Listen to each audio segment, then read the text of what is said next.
Who's ready for some Friday night football? All these high schools we're going to tonight have been verified, and they are as real as they come. So get ready, because Gridiron Glory starts right now. Second and 3 for the Bulldogs.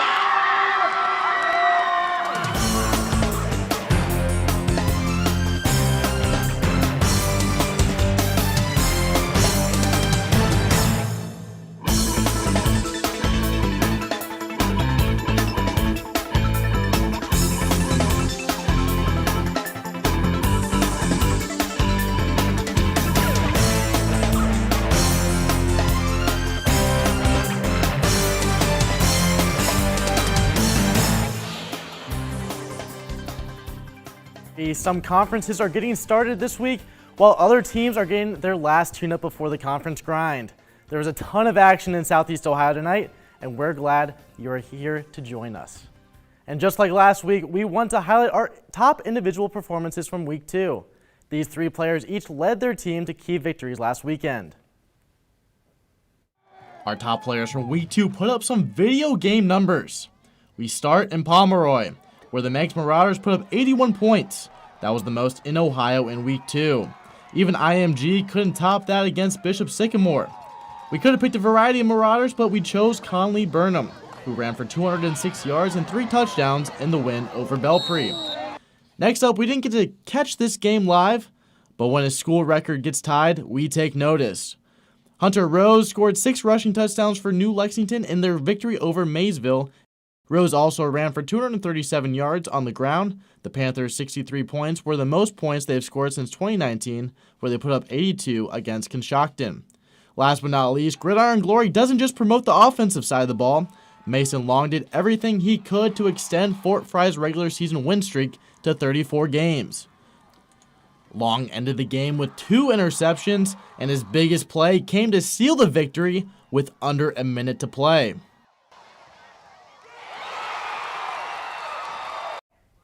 After scoring over 80 points against Belpre last week, the explosive Meigs offense was hoping to continue that momentum. Yeah, Nick. Nick, the Riverview Black Bears certainly gave the Meigs offense a run for their money. Both teams came into tonight's match with a 1-1 record. Quarterback Coulter Cleland played a key role in Meigs' early success, completing a touchdown in the Marauders' opening drive. But early in the first quarter, Riverview would bounce back quickly and claim the 16-7 lead. Marauder running back Conley Burnham seemed to sustain an injury to the head, leaving Meigs without one of their key players. Even with Burnham out, Meigs' receiving core tested the Black Bear defense. Here, the referees would grant a pass interference penalty. Meigs would score a touchdown to cap off the drive, but that would be the last score from the Marauders. For the rest of the night, their offense was brought to a halt by Riverview's wall of a defense. The Black Bears were fueled on both sides of the ball as they would dominate the remainder of the game. The relentless Black Bears would finish on top in this one, 47-14. Man, what a game. But this game wasn't even on the schedule 3 days ago.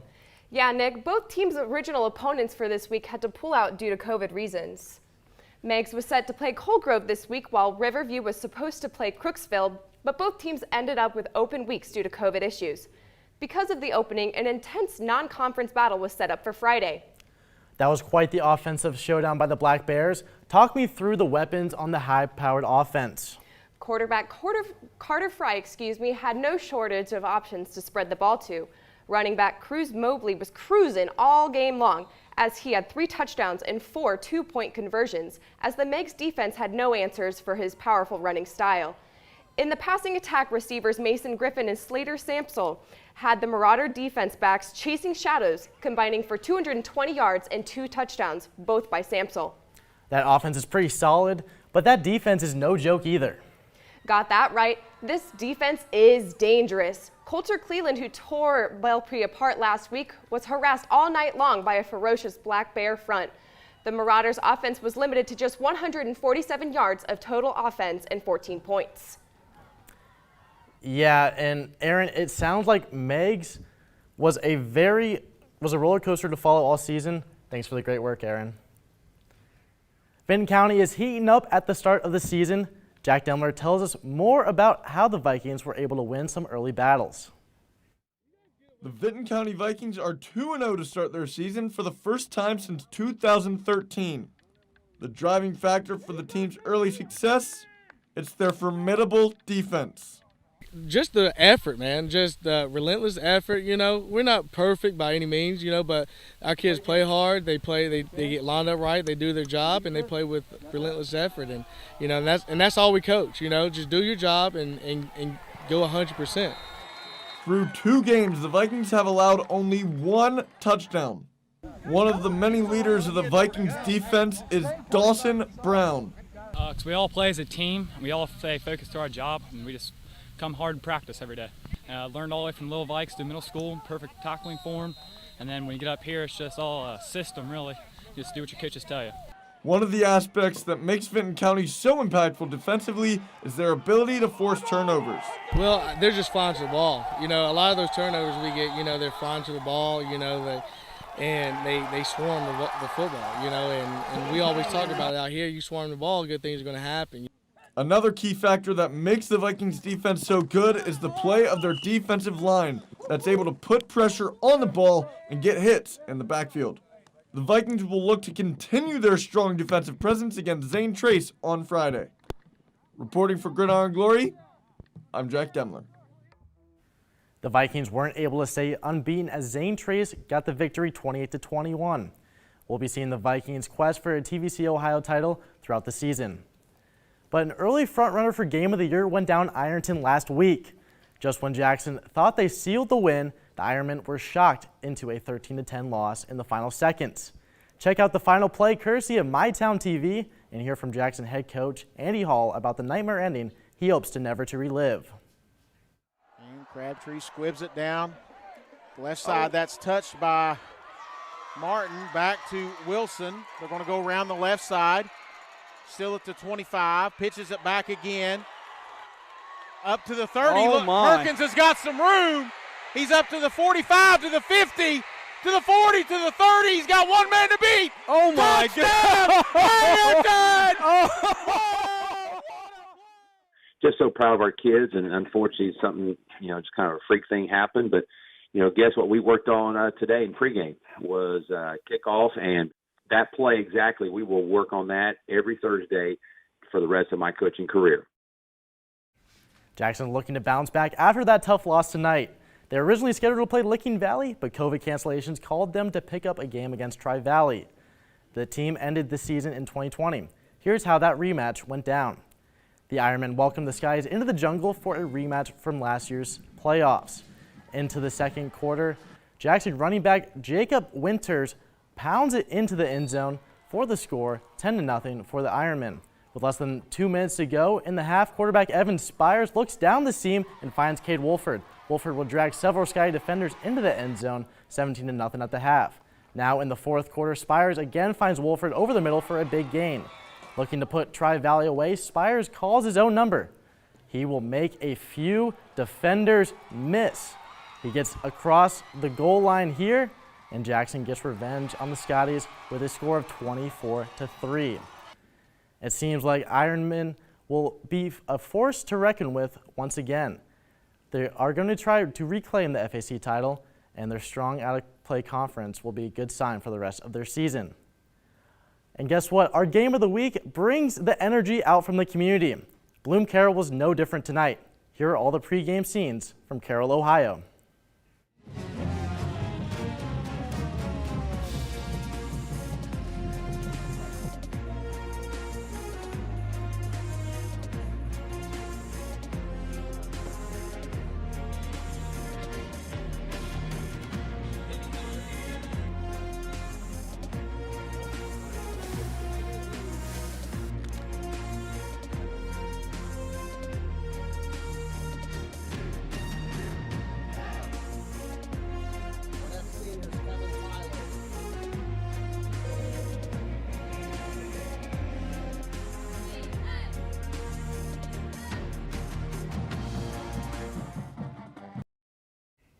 It's the Bulldogs' first home game of the season. Head coach Wade Bartholomew talks about what it's like to have the fans back in the stands, as well as the keys to success against their opponent, Jonathan Alder. I think it's really, really exciting. I think we have a great student body, a great community that's really excited to see our kids on the field.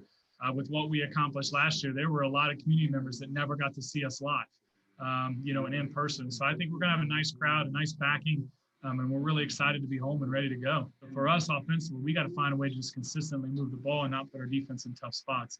They got some skilled kids offensively we got to worry about, but they like to play a nice ball control style of offense and just keep us off the field. So we got to find a way to get stops on third down and then make first downs on third down. I think that's probably the key to the game is what that third down conversion is going to be.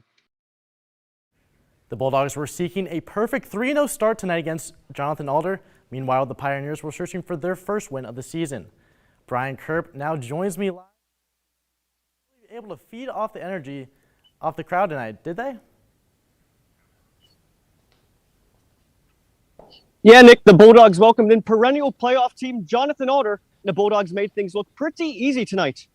The Dog Pound was back in full force at Carl Fell Stadium. Bloom Carroll's 2021 home opener. The Bulldogs had an early 3-0 lead, and now Jonathan Alder punting the ball. It goes over Wyatt Kaiser's head, and he still tries to punt it. Instead, it is blocked and recovered by Brendan Tutton, and that's 6 more for the Bulldogs. Bloom Carroll up 10 in the first. Now in the second, Jonathan Alder trying to get moving on the offensive side. Tabor Heading scrambles through and gets a big chunk of yardage all the way down into Bloom Carroll territory. The Pioneers had to settle for a field goal though, and the Bulldogs went to the locker room up 10-3. Now in the second, unleash KJ Benedict and the Bloom Carroll offense. They pull off this play action perfectly. They don't hand it off to Dylan Armentrout for the run play. Instead, Benedict throws it deep for Brandon Dodds, and he is heading to the house. Bloom Carroll extends the lead to 17-3, and Wade Bartholomew is fired up. To the fourth quarter, the Bulldogs deep in the red zone, and KJ Benedict keeps it for himself and sneaks the ball over the goal line. Benedict turns the lights out on this one. Bloom Carroll remains undefeated with a 23-3 victory over Jonathan Alder. Bloom Carroll with some key offensive plays in the second half to pull away. But what did the Bulldogs look on defense tonight? Yeah, Nick, the Bulldogs defense that led them to the playoff run last year came out tonight and showed no mercy. The Bulldogs return a lot of experience on that side of the ball, including all-state defensive backs Bo Wisecarver and Brandon Totten. When I talked with them prior to the season, they said the expectations are even bigger for the defense this season. Other than that field goal in the second quarter, Bloom Carroll allowed almost no breathing room for Jonathan Alder to operate. The Bulldogs were quick to close gaps and made some big hits along the way. The Pioneers only mustered just over 150 yards offensively and only reached the end zone once the entire night. Tabor Headings was under pressure a lot in this game as well, only thrown for 58 yards. And we heard Coach Wade Bartholomew say just a few minutes ago that the third down conversions were going to be a key for the Bulldogs' success tonight. How did they do with that? Well, I'd say that worked pretty well for Wade Bartholomew's squad in that category. They only allowed 5 conversions on 15 attempts. The Bulldogs also stopped the Pioneers on all 3 of their fourth down attempts. Now, Nick, if this Bulldogs defense can replicate their performance throughout the rest of the regular season, there's a good chance we'll be seeing the Bulldogs making another playoff run. It'll be interesting to see how things play off for Bloom Carroll the remainder of the season. Brian, thank you, and get back to Athens safe. 2 of the top dogs in the Ohio Valley Conference battled it out in Ironton tonight. Both Fairland and Ironton came into the game 2-0 and were looking to establish conference dominance. Huge game in Lawrence County. Both teams are excited for this one. Ironton on to start. Tigers fake a reverse and will go deep. It's last week's hero, Ty Perkins, an early 7-0 lead for Ironton. On the ensuing kickoff, Fairland's Xander Schmidt will take it back. We'll speed this one up for you. 7-7. Ironton knows all about crazy kickoffs. Ironton looking to take the lead, but Steeler Leap intercepts the pass and keeps the score tied. Leap can do it on both sides of the ball, and Dragons will take a shot deep, and it will be a touchdown.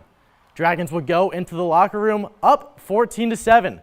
Game will head into overtime, and John Wiley says curtains closed. Everyone can go home. Tigers walk away with this one 20-14 and have a miraculous win in back-to-back weeks. What a game, just keeps playing instant classics. We'll see what they have in store for week 2 against Moeller. Now we head to Division I as the Lancaster Golden Gales took on the Olentangy Braves. Reporter Joe Collins was at that ball game. Who came out on top? Well, both of these teams came into the game 0-2, so both of them were looking for a win, which was the utmost importance for both teams. But when this one was done and dusted, it was Lancaster that came away with victory number 1. It was neon night at Fulton Field in Lancaster, but the amount of scoring in this game was anything but light. Lancaster drove the ball all the way down the field in their first drive.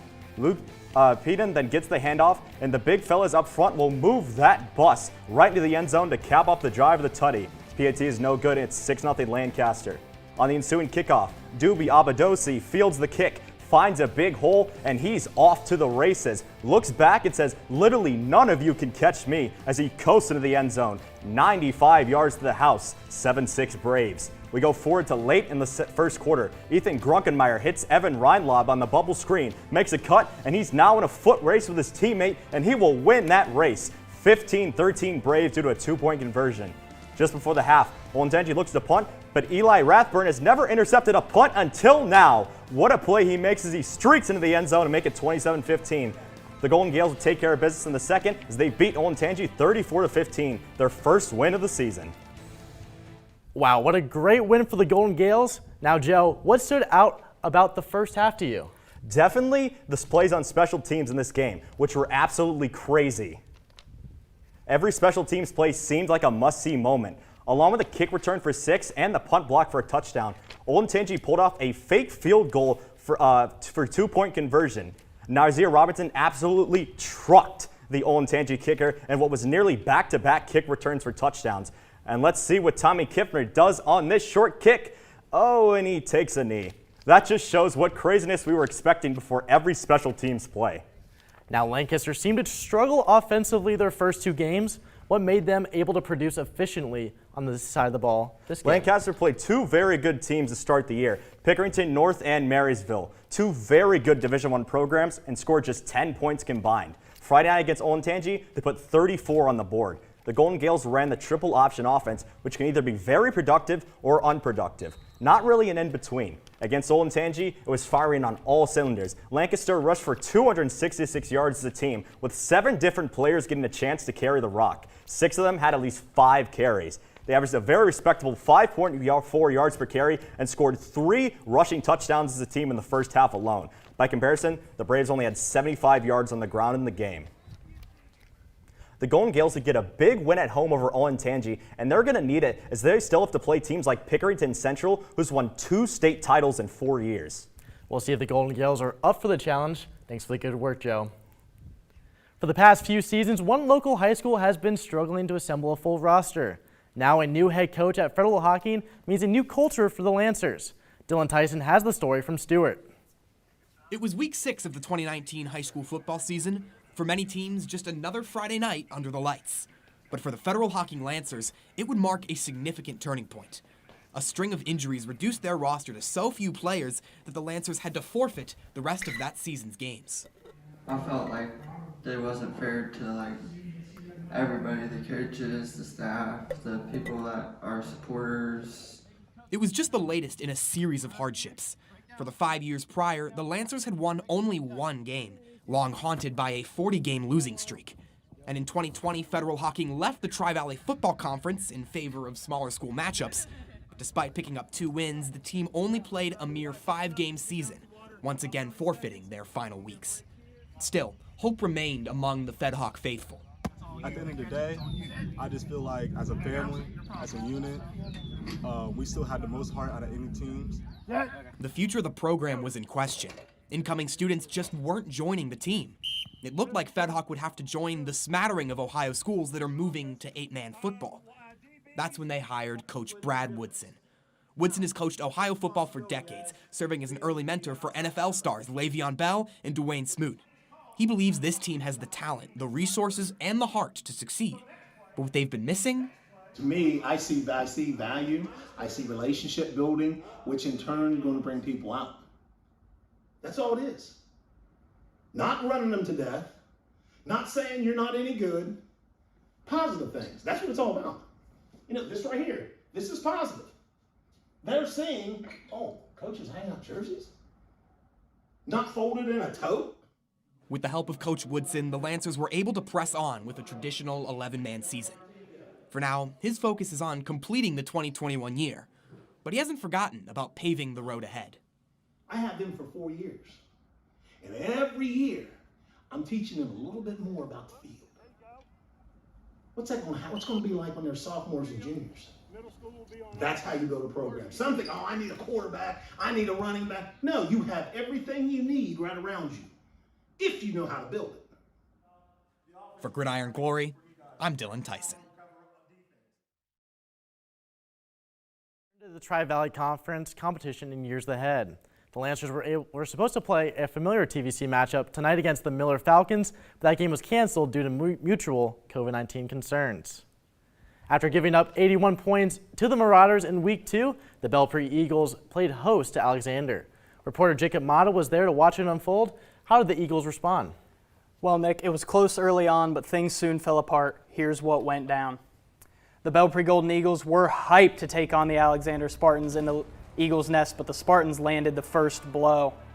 Alexander quarterback Jordan Schultz drops back, and he finds an open man, Landon Outhouse, for a 32-yard touchdown, and just like that, it's 6-0 Spartans. A few drives later, Jordan drops back. This time, he sees Logan Jenkins wide open and hits him for a 14-yard touchdown. The lead is Alexander 13-0.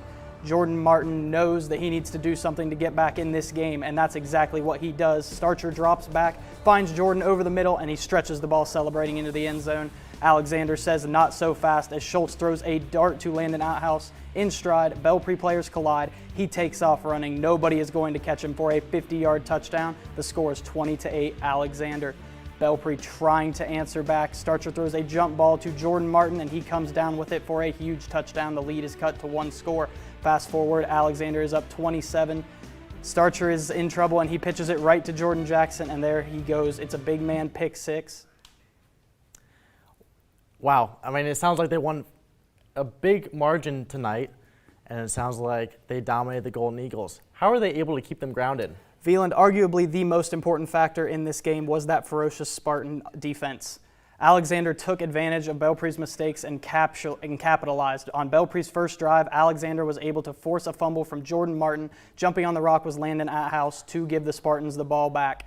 On the next Golden Eagle drive, Alexander was able to penetrate the offensive line, getting to Willis Starcher not once, but twice, forcing a 3-and-out, leading to a punt, and eventually scoring on the very next drive, turning turnovers into points.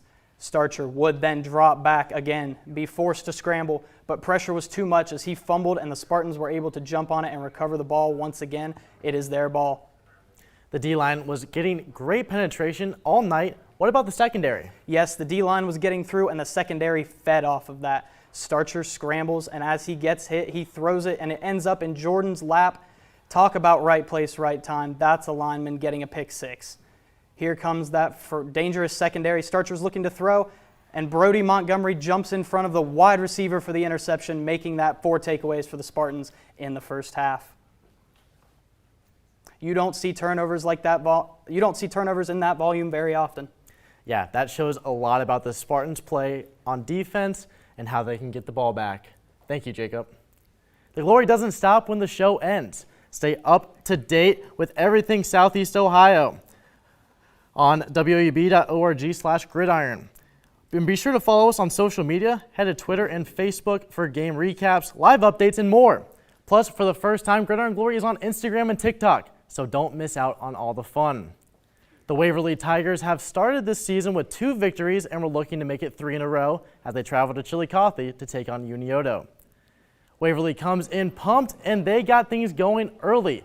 Penn Morrison takes the jet sweep, gets to the outside, and guess what? He's gone. No one's going to catch him. Waverly takes an early lead. Morrison then says he can do it on the ground, and now I can do it in the air. He gets some nice yardage on that one, and then it's Futhi to Futhi connection. Wade DeWill, that helps the Tigers knock on the door and score again. Later for Waverly, it's the ground attack going to work again. Futhi hands it off to Jace Hurd, and he's going to take this carry to the house. Even put a defender on the ground with a juke move. Sherman's now fighting back, and it's another brother-to-brother connection. This time, it's the Hoops brothers connect for the Shermans' first touchdown of the game. Unfortunately for the Unioto, the Tigers would run away with this one and continue their perfect start to the season. Waverly will be back in Chillicothe next week, playing the Cavaliers of Chillicothe in Week 4. A cross-county matchup between the Sheridan Generals and Logan Chieftains. Alex Porter was able to witness one live. Alex, the floor is yours. Break it down for us. Well, Nick, it was a perfect night for football, and both the Generals and Chieftains came ready to have some action tonight. Heading into Friday night's game, the Sheridan Generals are coming in hot. They're off to a 2-0 start to start the season, facing against solid teams in Licking Valley and Jonathan Alder. As for Logan, they're off to a rough 0-2 start, hoping to switch it around against Sheridan. After Sheridan returned the ball over on their first drive of the game, the Beast Jason Munyon woke up. He bounces out to the right side of the field, trucks both a Logan defender and his own teammate for a huge gain. Just a few plays later, it's a house call. The touchdown counter for Munyon is at 1. But when he's hot, you can't stop him. Into the second quarter, Munyon bounces out to the outside and makes something out of nothing. Munyon counter at 2. He had 131 yards at the half, but that's just the beginning. As Munyon takes a seat, another senior steps up. Corey Amspaw makes the short pass for a long gain, huge for yards after the reception. Since he had a little stutter step to set up the Generals with great field position. And who else? The Munyon counter hits 3 as he goes coast to coast to add to his touchdown total. The Generals led the Chieftains 27-0 at halftime and blew it open to shut out Logan 33-0. Wow, so Sheridan clearly had their name all over this one from the jump. Well, beside the turnover that I mentioned at the beginning of the game, they really did. So we're going to be hearing a lot about Jason Munyon this year. How's he doing at the start of the season? Well, he's off to a blistering hot start. Tonight was just a sample size. He had 234 yards with 4 touchdowns. One thing I'm really impressed with about his game is that he has a great change in his lateral direction and finding the open field. He's extremely elusive. I might have to put my ballot early in for his Gridiron Glory Player of the Year. That's an early take, man, but we'll accept your vote. Now tell me about the Red Rage defense. They always seem to have the spotlight. That's correct. The Generals' defense is consistently good every year, and this year is no different. First off, they held the Chieftains to a shutout, which is impressive with the handful of red zone opportunities Logan had. I'd keep an eye out for this Sheridan defense. They can surprise a lot of people. One thing to mention is that starting quarterback Reed Packer obtained an injury about halfway through the second quarter. It looked like an ankle injury that happened while he was playing on defense. It's unsure how serious it is. It's just one of many adversities that Sheridan will face this season. Hopefully it's not too serious. So who backed up Packer after the injury?